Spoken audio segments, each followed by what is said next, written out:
Hey everyone, welcome back to Gundam Build Guide. I'm your host, me, Buster Green, and once again I am struggling to win that final race to get monetized. Now, to get monetized on YouTube, I today only need 882 watch hours to get monetized. So if 882 people could watch my content for 1 hour, or if one lovable sadistic lunatic could watch my content for 882 hours, I will be monetized tomorrow. Please help me out with this. I'm hurting financially. I'm on the verge of getting a second job. Christmas is tough, Christmas is cold, bills are expensive. Now, once again, this week we have an onslaught of news stories about Gundam the Witch from Mercury to keep the show going, and thankfully we have just enough new information about Gundam Breaker Mobile to justify me still talking about it. Now, the first big news of the day, an uncompromised, full-quality version of Suletta's Gundam Company promotional video was dropped onto the official Gundam YouTube channel, and I personally love this. It's a much higher quality version of the video than you've seen in the show, and it's not inside a Wonder Swan or anything corny like that. It's just the unabated, unedited video, and it's wonderful. On top of all that, it's got a few seconds of extra additional footage at the end to round it out. It's so cool that a viral video from an anime is now an actual viral video. I know that's an easy magic trick to pull off, but the synergy that allowed it to happen just frankly amazes me. Oh, and that's not the only video that came out this week related to The Witch from Mercury. We also got an 8-minute super interesting music video of how they make the background music for the anime, highlighting the work of composer Takashi Omama, and mamma mia, what a cool video it is. This video is really impressive that each episode has a fully orchestrated soundtrack, done by a mostly group of European musicians? Huh, go figure. I thought they'd be Japanese. Did they record the music in Poland or something? I know they did that for V Gundam. Wonder if they're doing that here. Also, it's weird. The music in this video sounds a little bit more like Gundam UC than I was expecting. Or at least more than the normal soundtrack for G-Witch. Maybe it's just because I haven't listened to the soundtracks by itself before, but I feel like in general the G-Witch soundtrack hasn't really popped since the prologue. In the prologue it was really impressive, but it's definitely felt a little bit more subdued in the greater series. Anyway, next order of business.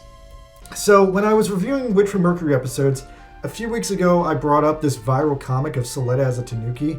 This comic was made by Japanese Doujin artist Yamada Ichizoku, and apparently that comic went completely viral and got this bro 1 million hits.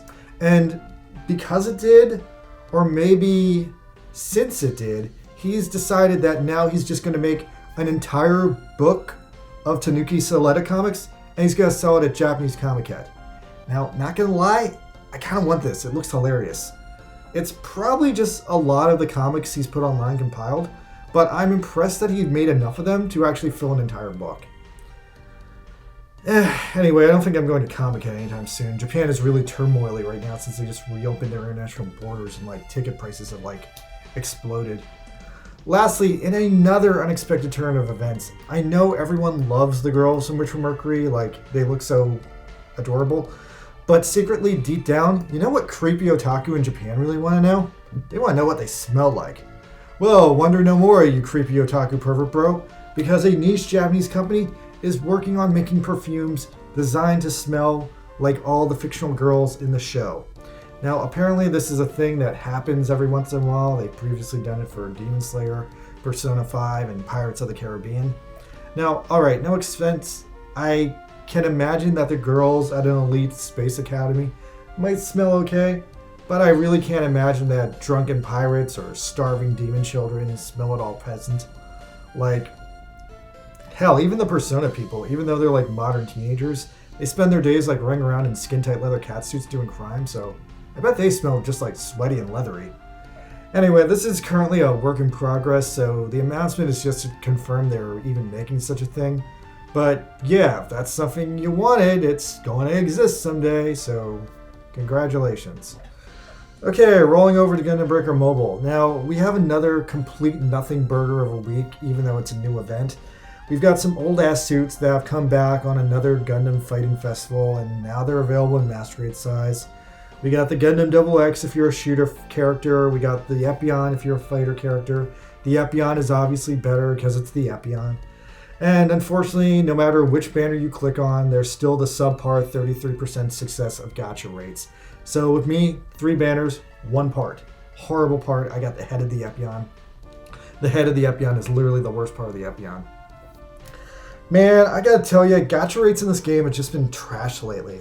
Like, everyone's holding out hope that there's gonna be a really good Christmas event, and maybe there will be, but I don't know. I'm already, like, having a hard time paying for, like, Christmas as it is, so I doubt I'm gonna drop a bunch of money on this game, even if they do something, like, really, like, easy and, like, interesting. I don't know. Like, honestly, this game is, again, not what it used to be. Anyway, besides that, there's a new weekly mission for the Psycho Zaku, which, yeah, that's an excellent unit. Best charity unit we've seen in weeks. Also, the second half of the P Advanced Skill Battle Circuit dropped today, and I rushed my way through it with a lot of shooters. Nothing to report, no cool builds, nothing amazing. I just rushed through it and shot everyone up.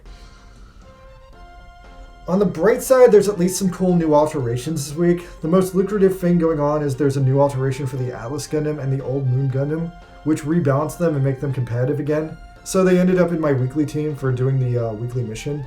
Check out my sick Atlas Gundam. I really like the way I added a Shenlong shield to it and I painted it.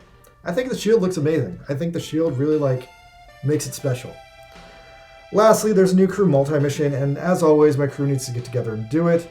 And we haven't actually done that in like 2 weeks. So guys, do you still care about doing this? I kind of do, but at the same time, I'm like super busy and like overwhelmed with work and life. So just leave a comment or request me to make a stream on my Discord server. Just let me know when you guys want to get together and we'll do it, as long as you guys do want to do it, I guess. I don't know, just tell me when you're ready. That's the best I can ask for. Alright, thanks guys, stay warm, it's fucking freezing outside. Good night, good luck, see you next week.